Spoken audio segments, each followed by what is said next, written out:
Je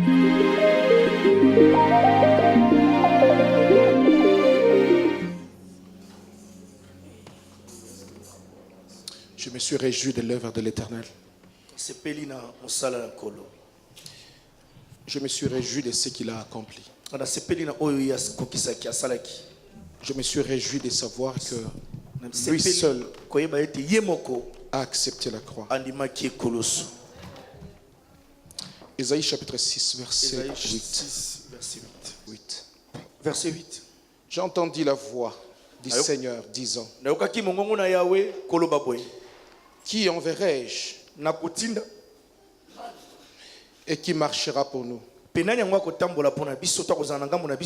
répondis: Mais voici, envoie-moi. Soyez à l'écoute de Dieu et soyez bénis. Dans la mission, il y a des difficultés. Dans la mission, il y a aussi des bénédictions. Chaque situation dans la vie d'un chrétien, dans la vie d'un enfant de Dieu, est une mission. Des fois, nous maîtrisons la mission. Des fois, nous ne la maîtrisons pas. Des fois, nous réussissons dans la mission. Des fois, nous tâtonnons dans la mission. Mais le Seigneur est fidèle. Il est bon. Quand le Seigneur donne une mission, lui-même, il soutient la personne à laquelle il a confié la mission. Mais ici, il n'y avait personne pour accomplir la mission. Parce que la question a été posée à tous les anges: qui est prêt à partir? Parce que le Seigneur a constaté la souffrance, la tribulation, la peur, la crainte, la douleur de son peuple. Le Seigneur s'est choisi lui-même. Il s'est choisi lui-même parce qu'il n'y avait personne pour aller. Il s'est dit: je suis moi-même le candidat pour aller. Il avait bien pesé les pour et les contre. Il avait bien pesé le poids de sa mission. Mais en toutes choses, il n'a pas refusé d'aller. Il n'a même pas observé ou regardé sa grandeur, sa puissance et tout ce qui pouvait lui arriver sur la terre. Mais il a répondu: mais voici. Il a répondu: mais voici, envoie-moi. Il n'a pas eu peur de la mission. Il n'a pas eu peur de celui qui était en face de lui. Il n'a pas eu peur des contraintes de la mission. Il a vu plutôt les secours qu'il pouvait apporter à son peuple. Il a plutôt vu ce qu'il pouvait apporter à ses enfants. Bien aimé, la mission souvent n'est pas quelque chose de plaisir, n'est pas quelque chose qui nous fait du bien.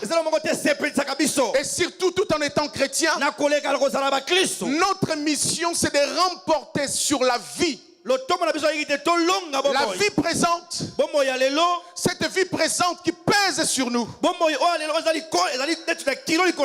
Notre mission, c'est de vaincre sur les troubles que le diable lui-même a placés sur la terre. Parce que le jour où il a été chassé du ciel, la Bible déclare que la terre était devenue informe. La terre était devenue mauvaise. Mais à la création, le Seigneur ne l'avait pas créée ainsi. C'est juste à cause de celui qui est descendu sur la terre. Le Seigneur, dans ses plans, il voulait que l'homme vive dans la paix. Mais le diable, en descendant, il a tout détruit. Il a tout détruit. Et le Seigneur, lui, il observa toutes ces choses. Mais il savait dans ses plans qu'un jour lui-même il devait descendre. Il devait descendre. Il devait descendre. Bien-aimé, je considère la douleur de Jésus-Christ sur la croix. Je vois comment est-ce qu'il est en train de grincer des dents. Comment est-ce qu'il est en train de souffrir. Comment est-ce qu'il pleure. Mais il ne s'est pas relâché. Il n'a même pas refusé. Il ne s'est pas dit, je suis Dieu, je peux faire appel aux anges pour qu'ils descendent et détruisent. Mais à cause de l'amour qu'il avait pour l'humanité, il a dit, ma mission, je l'amènerai jusqu'au bout. Ma mission, je l'accomplirai. Parce que j'avais déjà dit oui. J'avais déjà dit oui. Lorsque je dis oui à la mission, je n'ai plus le droit de rétrograder. Je n'ai plus le droit de regarder en arrière. J'ai le droit de foncer.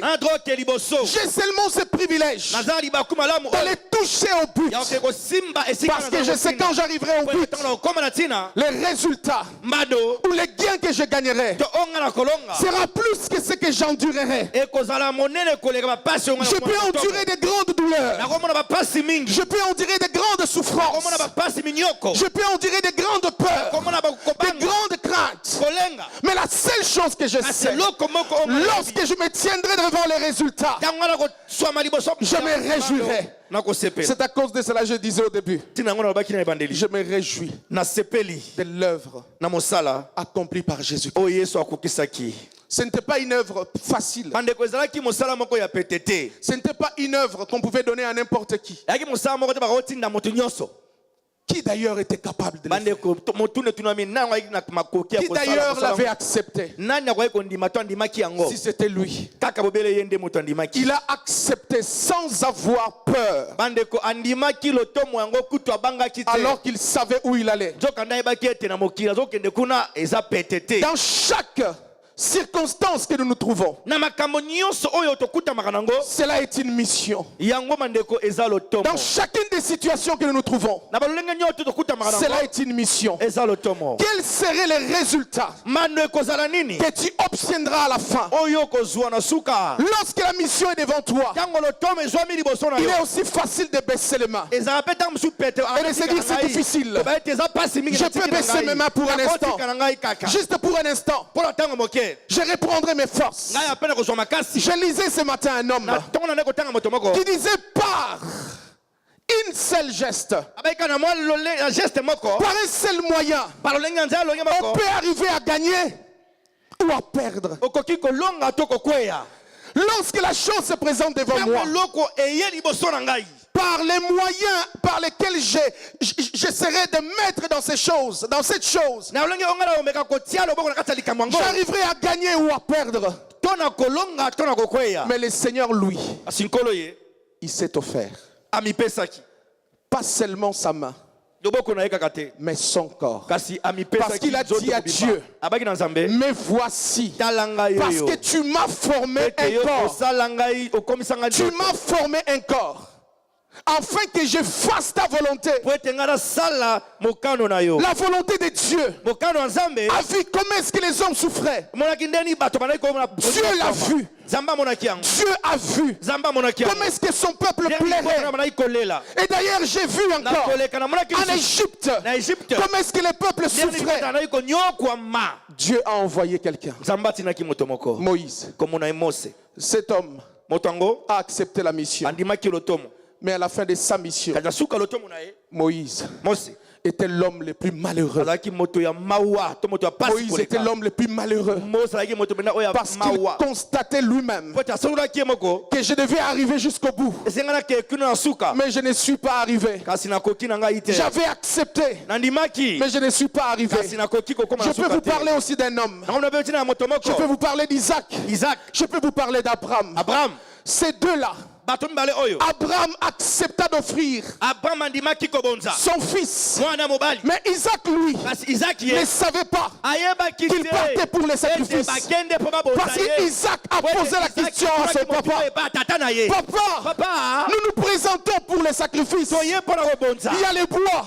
Il y a le feu. Mais c'est où les sacrifices? Isaac, lui, ne savait pas. Et Isaac n'avait pas accepté. Quand bien même, après il avait accepté. Il y a des hommes qui sont passés par des choses, par des tribulations.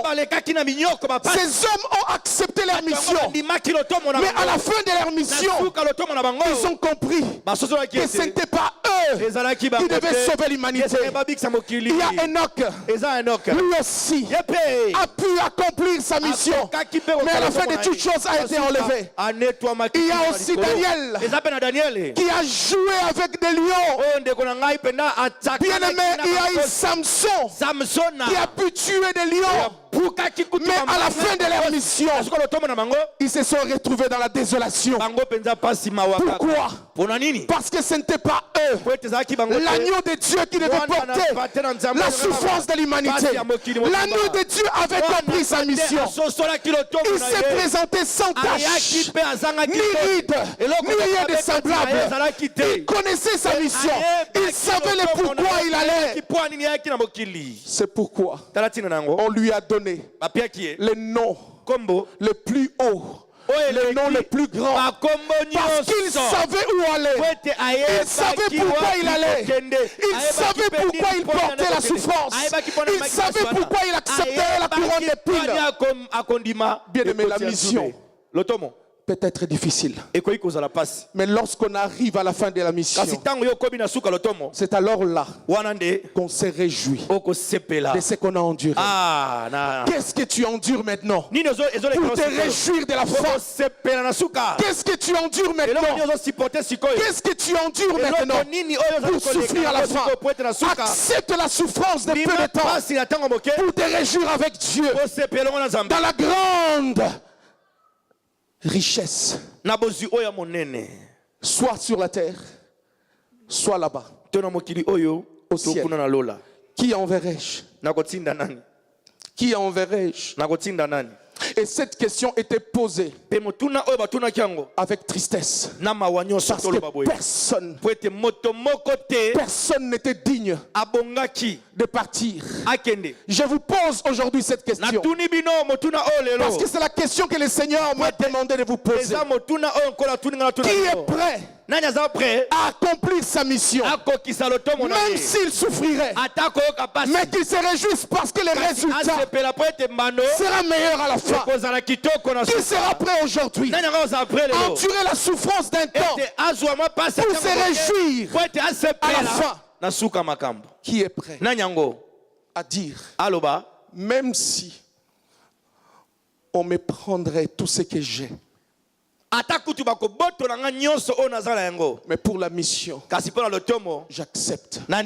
Sais-tu, si c'est par toi que le Seigneur peut sauver ta famille?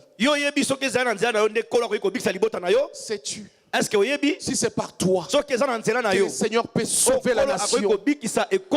Sais-tu, si c'est par toi que ce frère qui est cloué là en train de pleurer sera sauvé? Comment tu respectes ta mission?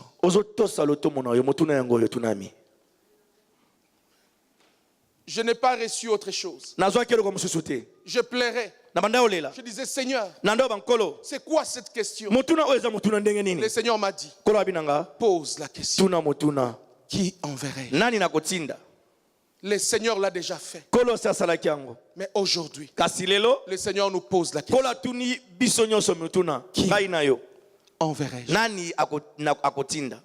Qui marchera pour nous? Qui est prêt à marcher pour Dieu, à endurer la souffrance,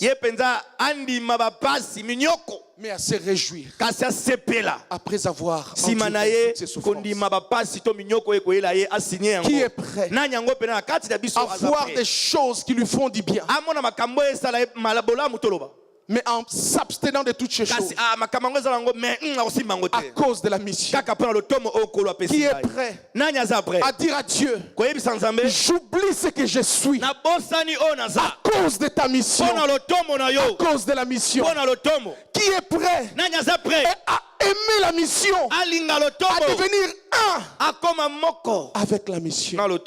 Qui est prêt à dire à Dieu, ce que tu as fait, je suis prêt à l'accepter parce que je sais c'est quoi les résultats.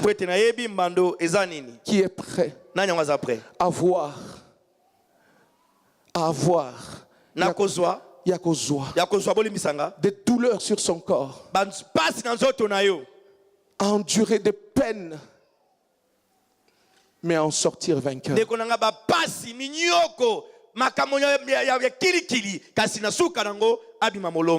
La mission ne te fera pas plaisir, mais tu seras vainqueur parce que Dieu est avec toi. Si tu acceptes la mission, le Seigneur sera avec toi. Le Seigneur ne te délaissera pas. Nous avons chanté, il est bon. Il est bon. Non seulement pour nous guérir, mais il est aussi bon pour nous soutenir lorsque je me sens faible, parce que je suis dans la mission. J'ai accepté de marcher à ses côtés. Le Seigneur me soutiendra. Le Seigneur me donnera la force. Le Seigneur me donnera la force de vaincre, mais de ne pas tomber. Parce que j'ai accepté la mission. Bien-aimé, ta mission ne sera pas facile. Tu dois le savoir. Tu es l'homme ou la femme qui est appelé à changer, à bouleverser la pensée de la nation. À cause de ta détermination, les hommes seront changés, les femmes seront changées, les familles seront changées, parce que tu as accepté la mission. À cause de toi, les hommes seront guéris. À cause de toi, des hommes et des femmes viendront au Seigneur, parce que tu auras compris l'importance de la mission. À cause de toi, la vie ne sera plus jamais la même. Parce que tu iras toucher là où les hommes ne peuvent toucher. Le Seigneur te donnera la force de rentrer même dans le monde des ténèbres pour aller chercher des hommes qui sont cloués, des hommes qui sont liés. Mais parce que tu as accepté la mission, tu souffriras bien sûr. Tu auras des plaies sur ton corps, mais tu en sortiras vainqueur. Le Seigneur lui-même n'est pas sorti comme il était venu. Il est sorti avec des plaies. Il est sorti avec les côtes clouées. Il est sorti avec des pieds et les mains clouées. Mais à la fin de toutes choses, il a dit au Seigneur, mais voici je suis là devant toi parce que j'ai vaincu, j'ai remporté sur ma mission. Je t'assure, le Seigneur est avec toi. N'aie pas peur de la mission. N'aie pas peur de la mission. Cette mission devant toi semblera comme si c'était une éternité. Mais je t'assure, ça ne sera pas une éternité. Parce que l'éternité lui-même, c'est Dieu. Il vit dans l'éternité. Il est l'éternité. Et il vit avec toi. Cette mission devant toi ne sera qu'un temps. Parce que cette mission ne rentrera pas dans l'éternité. Mais toi tu es un homme qui ira vivre dans l'éternité. Toi tu es un homme, tu es une femme qui ira vivre dans l'éternité. La vie que le Seigneur dépose devant toi peut être une mission. Les enfants que le Seigneur t'a donnés, c'est une mission. Le mari que le Seigneur t'a donné, c'est une mission. La femme que le Seigneur t'a donnée, c'est une mission. L'école où tu te présentes est une mission. Le travail où tu travailles C'est une mission. Et le Seigneur fait de toi un vainqueur. Fait de toi un vainqueur. Non seulement pour un temps, mais pour l'éternité. Parce que tu as accepté la mission. Si tu comprends la mission, ne retourne pas en arrière. Ne retourne pas en arrière. Réjouis-toi. Parce que cette mission te fera du bien. Cette mission te réjouira. Quand bien même tu souffriras pour un temps. Dans cette mission, tu verras des hommes et des femmes être guéris. Dans cette mission, tu verras des hommes et des femmes dire j'aime le Seigneur à cause de ta façon d'être. Par cette mission, tu verras des familles être transformées parce que ça ne sera pas toi. Tu as accepté la mission et le Seigneur t'accompagnera. Le Seigneur sera avec toi. De la même façon, il a été avec Daniel. Quand bien même, il croyait que les lions pouvaient les tuer. Mais alors là, le Seigneur, qui est le lion de la tribu de Juda, lui-même est descendu dans la fosse au lion. Il a maîtrisé les lions à cause de sa décision d'aller dans la mission. Daniel n'a pas été confus. Daniel n'a pas été confus à cause de l'acceptation des missions. L'homme est effacé. Mais l'esprit prend la place. Parce que quand l'esprit contrôle, la chair ne te fera plus peur. Ton corps sera dominé. Ton corps sera dominé. Ta pensée sera dominée. C'est oui devant toi. C'est oui que devant toi, tu verras des choses. Qui peut accepter? Même Daniel avait peur. Daniel avait peur. Mais sa foi était un Dieu puissant. Mais il ne savait pas que ce Dieu-là était capable de maîtriser des lions. Il ne le savait pas. Il fallait tout simplement qu'il se retrouve lui en face des lions pour qu'il comprenne que ces lions-là n'étaient pas capables de briser sa vie. Parce que c'est lui qui peut briser la vie. C'est seulement le lion de la tribu de Juda. C'est lorsqu'il a vu le diable qui croyait qu'il pouvait se faire un lion au ciel. Il a regardé au ciel en lui disant tu n'as pas accepté la mission. Tu as rejeté la mission. Ta mission à toi c'était de glorifier Dieu. Mais tu as pris cette gloire sur toi. Qui est semblable à Dieu. Michael attaque. Michael attaque. Alléluia. La mission peut être difficile. Mais les résultats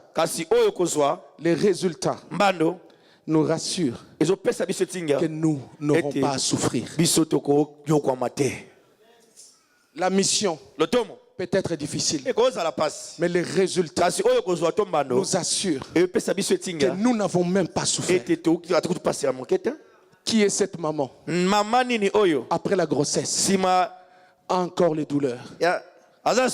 Qui est cette maman qui peut pleurer après la naissance de son fils ou de sa fille? Qui est cette maman qui poussait des cris, qui grinçait des dents alors que son fils ou sa fille vient de sortir? Au lieu de crier, elle fera oh, il est mignon. Bisous.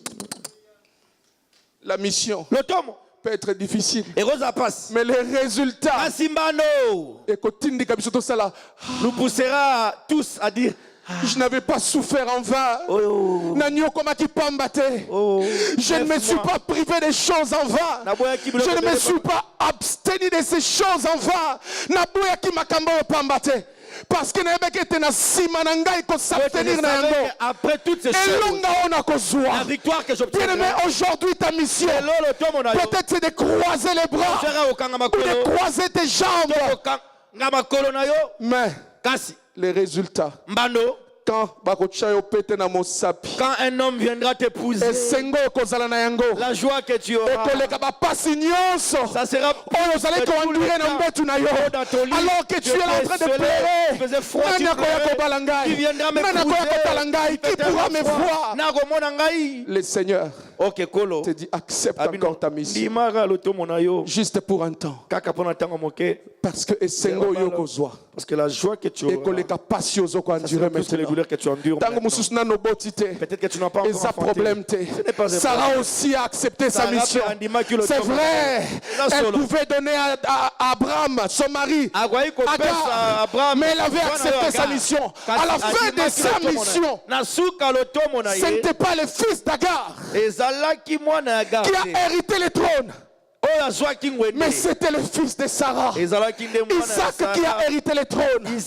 Si tu souffres maintenant avec Dieu, si tu souffres maintenant avec le Seigneur, tu te réjouiras avec lui dans sa gloire. Si tu acceptes cette mission qui peut sembler difficile devant toi, je t'assure que tu ne marcheras pas seul. Dieu est là avec toi. Le Seigneur est là avec toi. Mon frère et ma soeur, ma question, qui enverrai-je?